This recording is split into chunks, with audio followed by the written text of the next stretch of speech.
Василисе интересно многое. Родителям интересно подарить то, что понравится Василисе. Но как понять, что именно? Подарите Яндекс-станцию Лайн. Всем интересный подарок.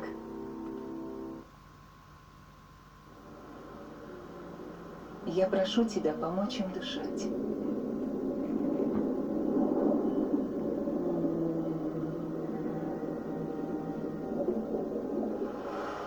Я прошу тебя очистить планету для них. Я прошу тебя сделать выхлопы водой. Я прошу тебя спасти нашу планету. Hello there, welcome to this very bright video on a few exercises as recommended by Liszt. As some of you may know, I have studied Liszt for a very, very long time, and it has always been an idea to share a few of his favourite and my favourite exercises. And since the videos I've done recently, as of the time of recording, have been about finding your natural limits and patience and hand independence, philosophies surrounding the exercises themselves. I've given you a few exercises in those videos, but I just wanted to make one entitled thus, so that you can just focus on these 3-ish exercises. I say 3-ish because one of them is just a modified version of itself. Before I show you what they are, you need to understand a philosophy, and the philosophy is simply of exercises. And I actually have an article on technical exercises. What you basically need to realise is that technical exercises never end, and by that I mean you'll always have to play them. Technical exercises are not something that you necessarily master. You may be able to do some of them very, very well, but there'll always be others that you can't. You can always modify the ones that you can do well, and then you'll have to work on those to be able to do those as well. You can use them for timing, different tempos, different time signatures, waltz, 4/4, 6/8, compound forms like 5/8 and strange time signatures, and you can just use the major scales and even the chromatic scales, in other words technical exercises, to practice those other things. Now these exercises here have to go hand in hand, they must, with my muscles and tendon flexibility video. It's completely futile and useless to start doing exercises without having already warmed up your hands. I've already done that. I've played the piano for about sort of 10 or 15 minutes, and I've done my hand exercises as explained in the video linked here in the description below. So whenever you go and do exercises, don't start them with cold hands. I believe there was a pianist called Glenn Gould, who was a Bach interpreter, and from what I understand, he used to put his hands in hot water. You may confirm that. It's just something I've picked up in my time in the piano world, that he used to put his hands in hot water to warm them up. I mean, that is a good idea if they're cold, but of course exercises also help with that. So don't jump into these straight away. I'll start with the first one, surprisingly. It can be done using the major scale or the chromatic scale. Now, in the literature of Liszt that I have read, which is genuinely extensive over the last 5.5 years, there's many, many things where you can really take information from the horse's mouth, from him.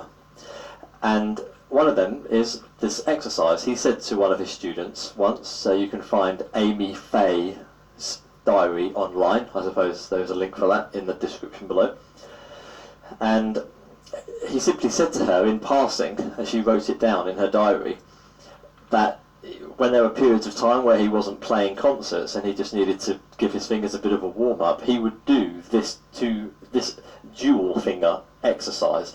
It involves a combination of all the fingers, and it can be done in all 12 keys. So doing these technical exercises is not about speed, and it's not necessarily about learning major scales. It's simply about keeping your fingers on the piano and giving them a good workout. You might call this in one of my other videos I've talked about mastering the smaller components so that the larger things kind of take care of themselves, and this is a perfect example of that. Now, there is a freely available PDF online which I printed a few years ago.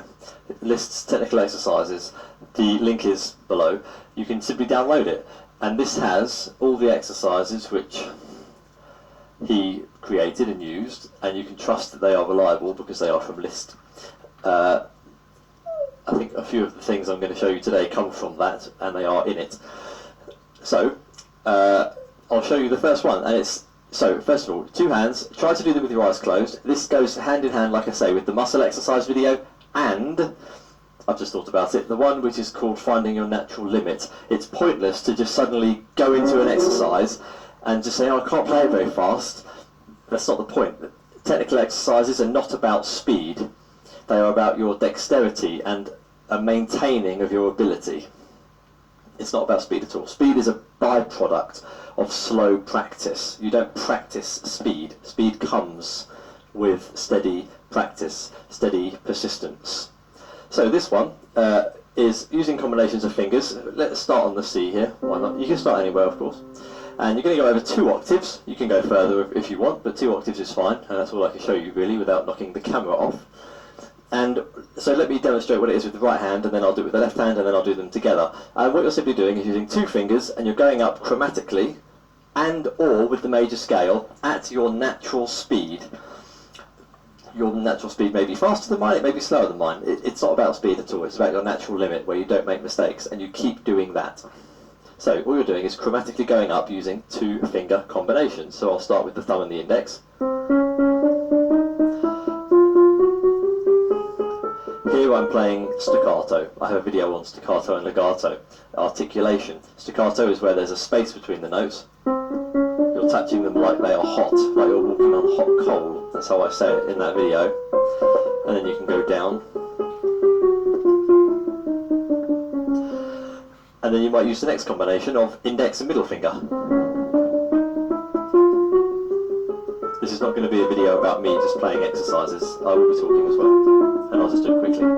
So, and then you can do them legato, which is where, as if you're skating on ice. So I'll do that with the middle finger and the ring finger. So this is not staccato. I hope it comes through the piano. So what I've done over the years, and that's why I'm able to do it now, is staccato, legato with those finger combinations. And then the final one, let's do it staccato with the ring finger and the little finger, normally the weaker fingers on most people, and you need to do a bit more action here, because you need to, because your little finger is not physically long. So you need to, you know, what I'm doing here is pushing my arm forward, coming back, going forward, coming back, stay, going forward, back, forward, back, forward, back, and then the same coming down again, if you can see that, up. So there's a bit of action that needs to take place with that particular exercise, but you'll find your natural position for that. And then of course you'll do them with both hands, and you can mix and match. So let's just do the left hand ring finger and middle finger, and my right hand, I don't know, index and middle, for example. So we'll mix them together.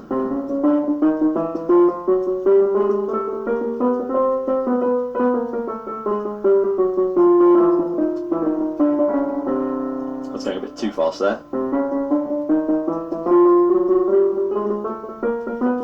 And by doing these, you're actually enabling your fingers to work independently of each other, which goes towards the philosophy of the hand independence, where you don't have two hands, you have just 10 fingers able to do the same things. Which fingers was I using? I think middle and ring in the left.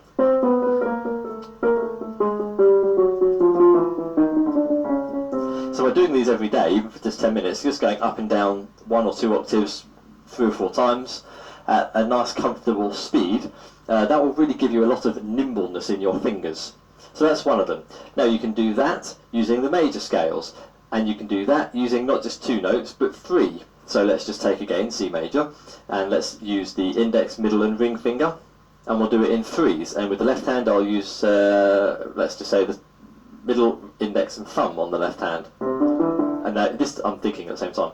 Now you what's happening here is that you can't concentrate consciously on doing this. I have an article on conscious interference, and that's where I'm saying that what that means is when you start thinking about doing more than one thing, it falls to pieces. If I have to think about each individual finger moving here, I need to think, okay, that one, that one, that one, all all move up to there, there, and there, there, there, and there, then play them. And move up there, there, there, there, there, there, and play them. It's something that you have to really consciously think about, you see? Whereas if you just don't think about it and close your eyes and remove that conscious interference and visual interference, you'll find that if you start at your slow, natural limit, that it will just get better.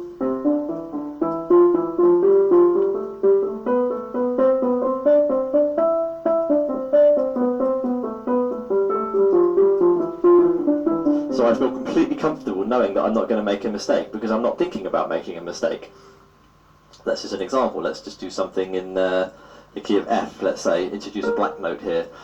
So let's do 3, I'll do my little ring and middle finger. So that's causing me to have to go up, and then to put my little finger here, move up my arm for the ring finger, then move my little finger up there, come back down, until I finish on the F.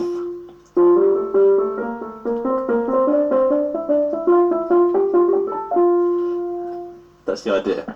Now the other one I like to do, I do with the metronome, and I do this quite often. I will just go from about 120 beats per minute, and I'll use all of the 5 fingers for the whole exercise. I'll start with my little fingers, ring fingers, middle, index, and then thumbs, because the thumbs do exist. And I will normally go over about 4 octaves for this one. And I'll start at 120 and I'll go up 4 octaves. I can't do that here, I'll just go up 2. Maybe 5 or 6 times, perhaps 10, depends how I feel, until it starts to ache at least. And then stop, move on to the next finger. Next finger, next finger, next finger. Increase the speed by about 20, so there's a discernible difference in speed. And then do it again. And then if I want, increase the speed by another 20. So I'll go 120, 140, 160. If you want, you can push up to 180. And do this exercise. Your fingers and arm, your forearm muscles, which are connected to your finger tendons, will burn. And that's a good thing. Aching is good, pain is bad. So I won't turn on the metronome because I've noticed in another video that there is a delay due to the VST, the sound engine which the keyboard is going through. So there's a delay with the camera and the microphone and all that, so it doesn't really sound very nice when I record. So I'll just demonstrate it at a slow speed. So what I'll do is start on the little finger. This is middle C. If I go down 2 octaves, that's where the little finger is starting, or the pinky for the Americans, is starting, and then 2 octaves above here, for this example, I'll put my middle finger on my little finger on middle C, and I will go up at about 120, which is 2 beats per minute, like this. Now this might seem easy in the beginning. Normally I go up to an E when I do exercises, but you go to a C. Do what you wish. But you'll find that after maybe 3 or 4 times at that fixed speed, you'll really start to get a nice burn in your weaker arms, forearm, on the related sort of tendon line. Stop if it starts to hurt, but let it ache a little bit, and maybe just once it starts to ache, maybe push in 1 more up and down, and that will be good. Then when you've done that, sort of relax a little bit, move on to the ring finger, doing the same thing at 120. And again, this is not about speed, this is about making the fingers work. Middle finger, same thing, index, and then the thumbs. You might find the thumbs difficult, like I did when I first started to do this, because when you're doing it with the thumbs, I noticed that I have a bit more wrist action. It's more like my wrists are playing than my actual thumb. If I keep my wrists solid still, I mean it's nice, but I feel naturally like I just want to kind of just gently, it's like I'm gently falling and pressing like a sponge against the note when I play with my thumb. There's a kind of like waving kind of action for me. You may not have that, but I do. So it seems that my hand, my wrist plays the thumb rather than the thumb itself playing a note. So that's a nice exercise, and then I'll increase that speed, and so that's that one. And the final one is probably quite boring, but it really isn't. There's a story where some people wanted to listen to Liszt practicing, because that would have been quite something to listen to. And they were really disappointed when they learnt when they realised that all he does is go up and down major scales. And that's written somewhere in one of their memoirs somewhere, that they tried to hear Liszt practicing, and he was just doing that. So major scales, and you'll also find that in this Liszt exercise book that most of the techniques are based on major scales, and to do things with major scales. There's one exercise which is quite useful to do. This is not one that I would do all the time, but it's by taking every other finger, so thumb and middle, and then index and ring, and going up in alternating patterns. What?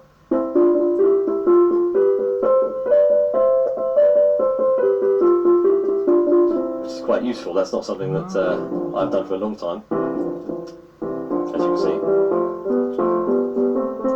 So I might have inspired myself to spend some time on this. But that's good, because what I'm going to do is exactly what I tell you to do. I'll find my natural speed, where it's not difficult, and I can do it somewhat with a bit of conscious thought. So that's probably it for me at this particular moment. And then I'll do that maybe 10 times without a mistake, increase the speed by 10, do it with 10 times without a mistake, increase the speed by 10, do that for a few days, and then, you know, within a week I'll be able to do that probably quite fast, which I currently can't do because I'm not chasing speed. So that's another little exercise which is in the book, so that's one to do. But the main ones, like I say, are to go up in 2s or to go up in 3s, up major scales or the chromatic scale with both hands. So that's basically the focus of the video, is to do one of those combinations. And you'll find that your fingers will get very, very nimble. And again, if you mix that with the arm muscle exercises and the finding a natural limits, you can only get better.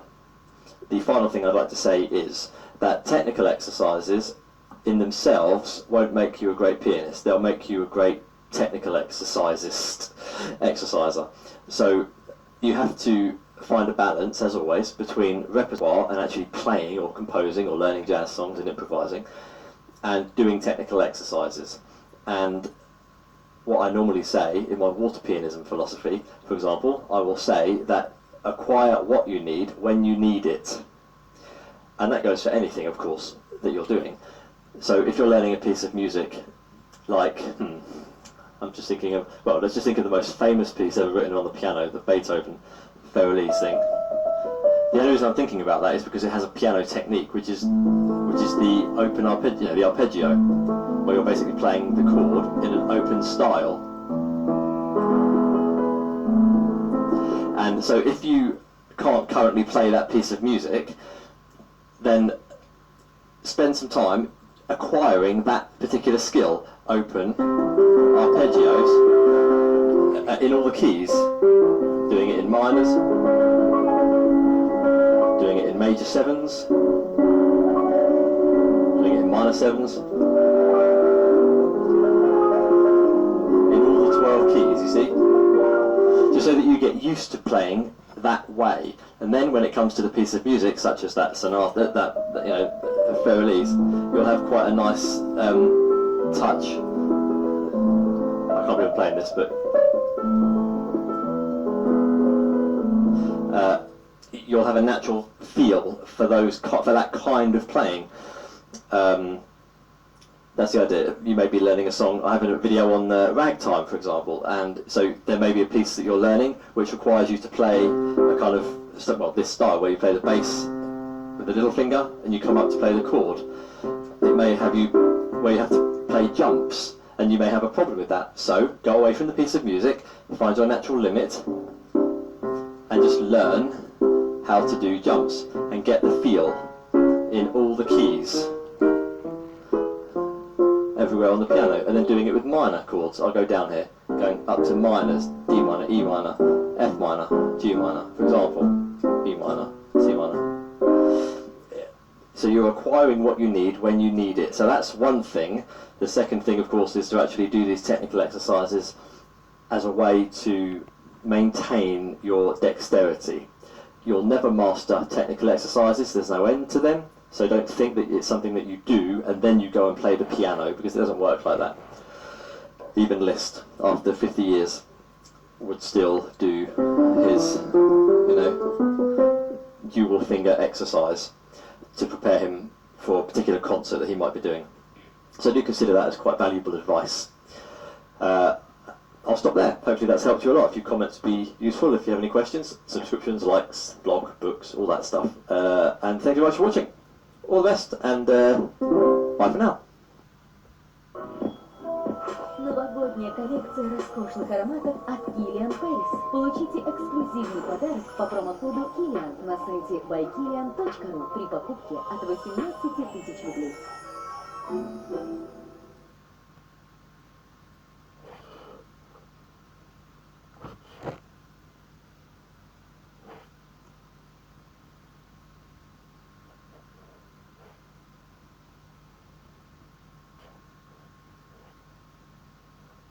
Вот это и есть, наверное.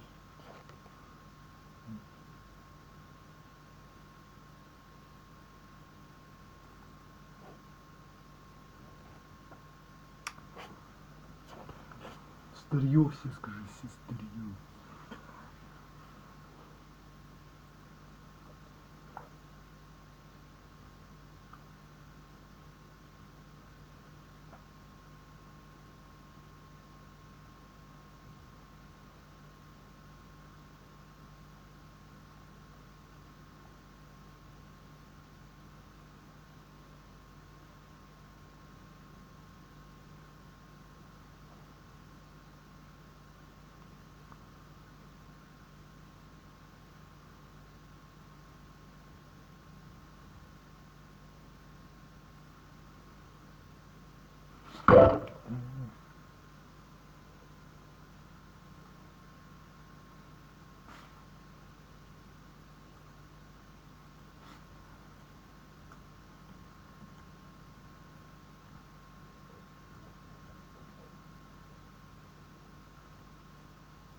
Маски-шоу, маски.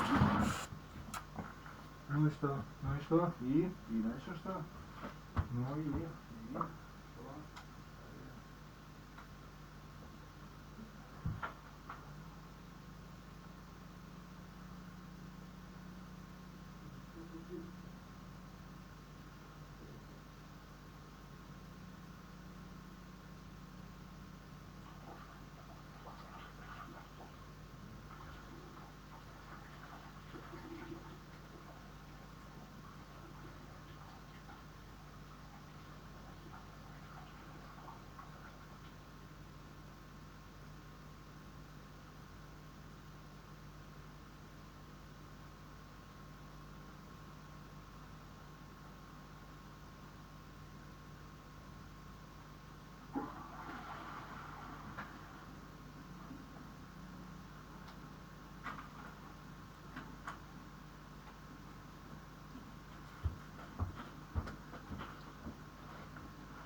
Да,